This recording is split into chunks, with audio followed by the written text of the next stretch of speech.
अहमद हमेश। पैदाइश 1940, वफात 2013।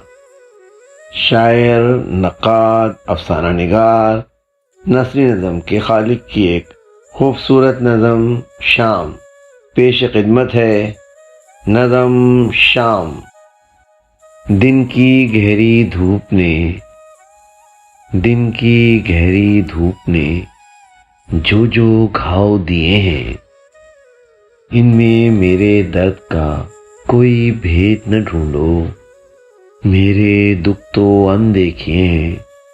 देखो इस दीवार के पीछे बरसों की नफरत से घायल थकी हुई अनजानी यादें पत्तियां बनके बिखर गई हैं। दूर आकाश के उस कोने में एक मैली चादर में लिपटी शाम खड़ी है। आओ चले शाम की चादर में छुप जाएं। शाम जो हम दुखियों की माँ है, शाम जो हम दुखियों की माँ है। शायर अहमद हमेश।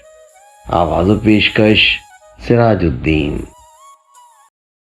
वीडियो पसंद आई है तो लाइक कीजिए, सब्सक्राइब कीजिए ताकि आपको मेरी नई वीडियो का नोटिफिकेशन बर वक्त मिल सके। शुक्रिया।